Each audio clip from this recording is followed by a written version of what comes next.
Good morning, Kate here, bringing you this week's Monday Mission, and we are on number 63. This week we are talking about how to make your brain work for you. Okay, so we've talked a lot about how to manage your mind, and it can feel like our brain is not working for us, right? It's offering us things that don't serve us, thoughts that aren't helpful, aren't productive. And this week I wanted to talk about how we can actually use our brain for us and to work for us.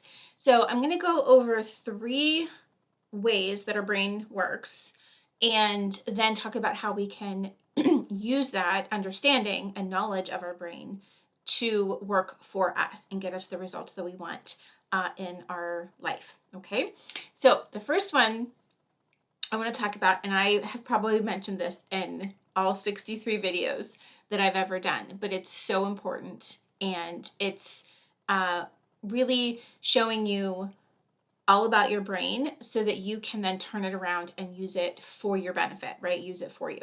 So it's understanding this idea that the majority of our behavior and thoughts is automatic. We're completely on autopilot. It's kind of our default setting, right? We have engaged in certain behaviors and certain thoughts so many times that they just completely become automatic. We do them without even thinking of it, okay? And this is where I've taught about the sledding hill in the brain, okay? So there are these pathways that develop in our brain when we do a behavior or have a thought repeatedly. And it's kind of like a sledding hill. And so bear with me if you've heard me explain this before, but sometimes it takes several times to hear this for it to really click and see how it all goes together. But so if you are going sled riding and it's a fresh blanket of snow and you go to start your sled riding, the first time you go down, it's going to be pretty choppy. It's not going to go straight. It's going to be pretty slow, right? And then once you go on that path again and again and again, that path, that sledding hill becomes really efficient and quick and straight and just goes, right? It is the same with the pathways in our brain. They become super efficient so that then they become automatic, okay? And they're on autopilot. So think about brushing your teeth. This is completely automatic behavior now, okay? Because you've been practicing it since you were what, 2? And you would probably have to really bring brushing your teeth into conscious mind to think about the steps that you do, right? Do you put do you wet the toothbrush first before you put toothpaste on it? Do you start with the top of your mouth? Do you start with the bottom? Like, right? What you probably have to really, really think about all of those steps because it is so automatic for you now. And I have to laugh. My youngest gets so mad when people put soap on their hands before they wet them. Because in his mind, the way that his brain does it is that you have to wet your hands first and then you get the soap to wash your hands. This really irritates him. But that's another example of something that has become completely automatic.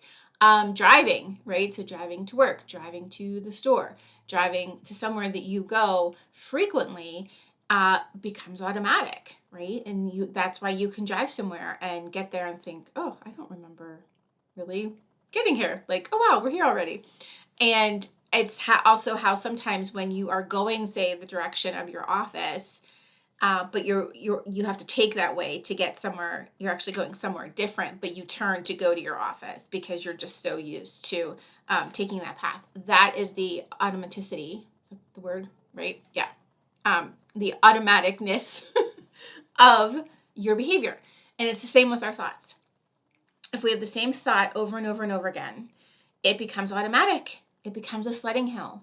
And that eventually becomes the lens through which we see the world. Okay, so if you have the same thought over and over and over again, it actually becomes a belief. You believe that, and it becomes your lens through which you see the world. Okay, so this is the first part of our brain that is key to understanding what it's doing so that we can use it for us, right? We can make it work for us. So remember the autopilot sledding hill.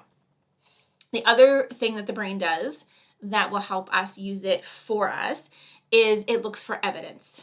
Okay, so there is something called the reticular activating system, or RAS, And it is the brain's filtering system for what to process. Okay, because if you think about it, our brains are loaded, especially today, with so much information that it couldn't possibly process all of that and consider all of those pieces of information as the utmost importance. So it has to filter. It has to filter out what it doesn't need to pay attention to, and it has to keep in the forefront what is something that we need to know, we need to be aware of. But your RAS, your brain, it doesn't know what to pay attention to until you tell it to. Okay? So in the first part we talked about being on autopilot. In that process, when you're thinking the same thoughts over and over again, what you're also doing is telling your brain what to pay attention to. Okay? You're actually giving it the blueprint for what to focus on and what to filter out. Okay? So if you have a thought all the time, I don't have enough time, right? How many times we all think this, that we don't have enough time to get it all done.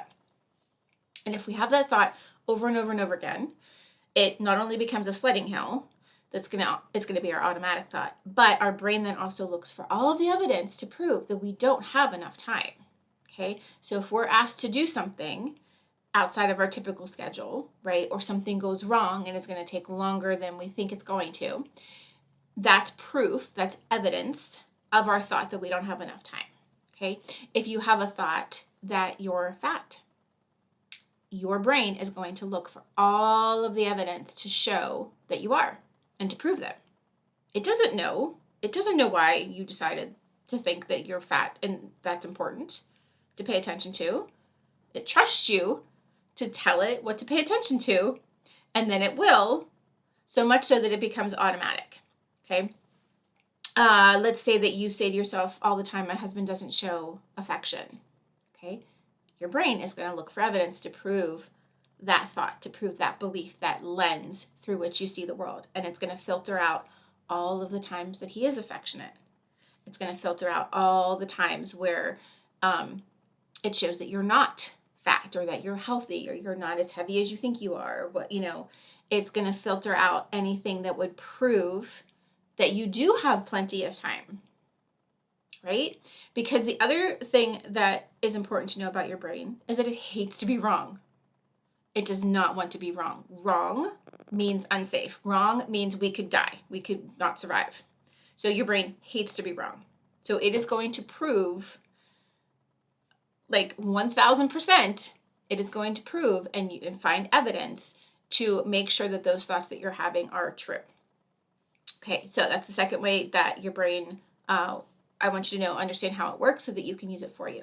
And then the last way is to understand that your brain thinks that anything that is familiar is safe.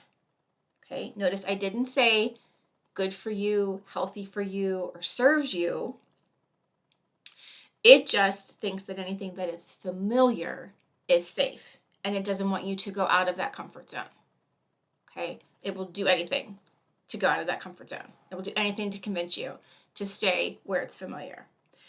So now we've thought a thought over and over again, so it becomes automatic. It's our sledding hill. Our brain continues to look for evidence to prove it because it hates to be wrong.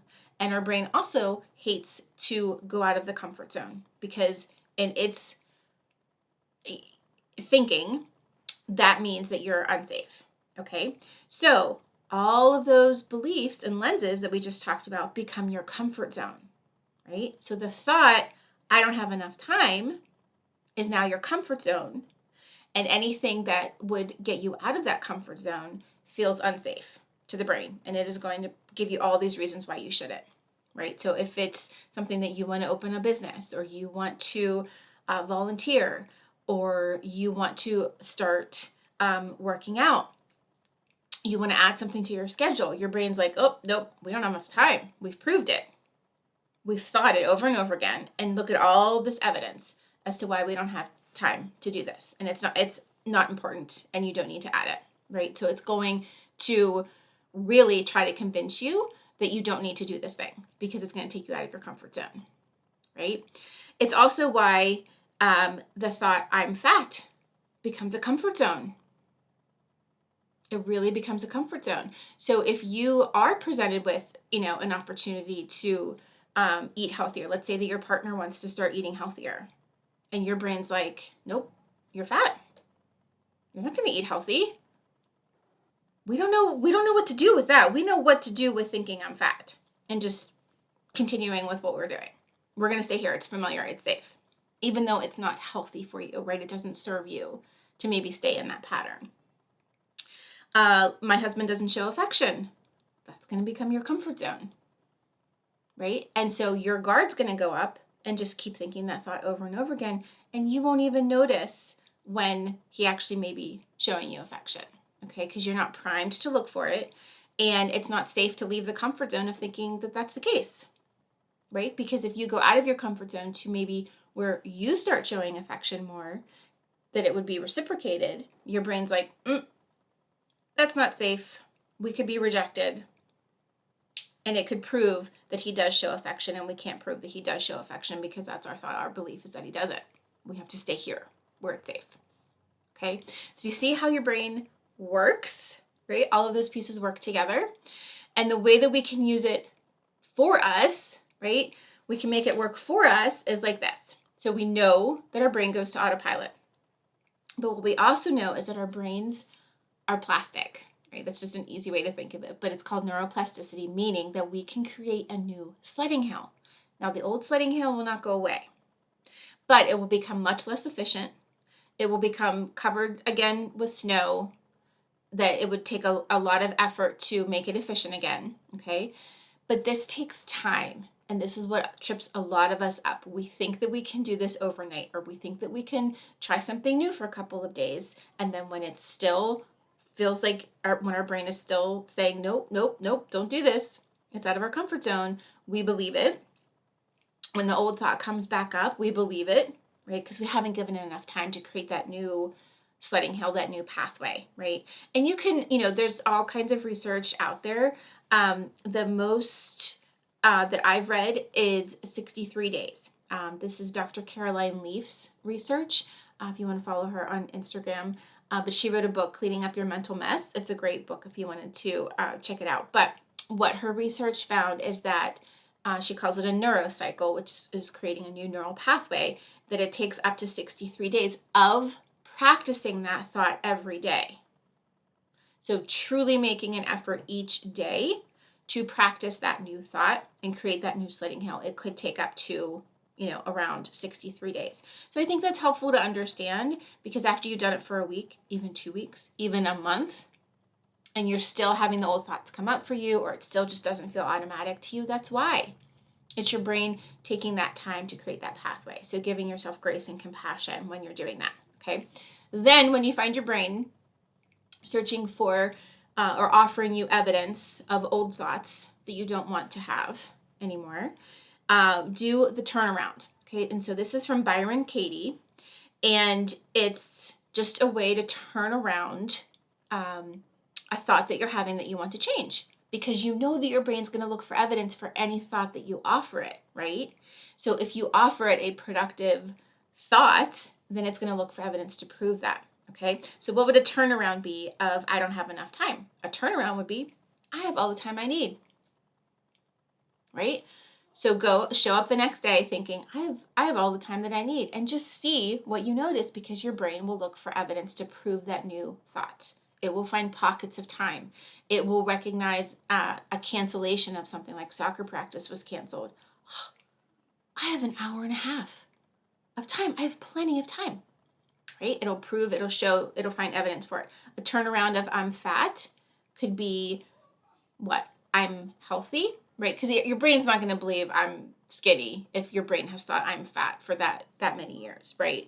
But maybe the turnaround is I'm not fat. I'm healthy. I'm learning to be healthy. And then your brain will look for all the evidence of that, okay? My husband doesn't show affection. The turnaround with that would be my husband does show me affection all the time. All the time. He shows affection.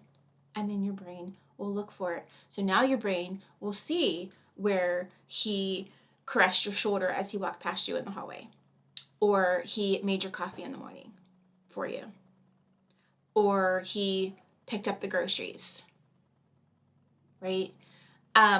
It will look for those ways, that evidence to prove that new thought. So do the turnaround. And then the comfort zone, how do we use that for us? We just understand it. We just recognize that that's what our brain does. That's what brains do. Expect your brain to fight the new thought, the new behavior the new habit you're trying to put in place, right? And that it's going to offer you thoughts.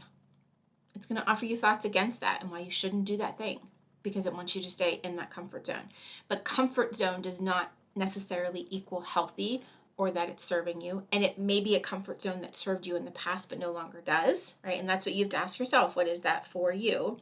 But the turnaround, the way to make this work for us here is that we just recognize that comfort zone is there and why it is there. It's biologically there, right? It's not because we're weak and we don't have willpower and we're just destined to continue having these thoughts that don't serve us, right? No, it's just biological. It's how brains work. So understanding it, recognizing that your brain's going to offer you reasons why you should stay in that comfort zone, and then you have to challenge them. Oh, I know what you're doing, brain. You're trying to keep me in my comfort zone, but I want to get out of this zone. I want to be in a new comfort zone. So we're going to go and create that now and challenge it. Okay? So that's your mission. Should you choose to accept it, is use your brain, make your brain work for you. Use what you know about your brain to make it work for you. Okay? With those 3 ways that I shared. And then our journal prompt is not necessarily a prompt, but I want you to choose a new thought that you want to have. Okay? Choose a new thought that you want to have, and then fit it into what we just talked about. How are you going to make it on autopilot to have that thought, right?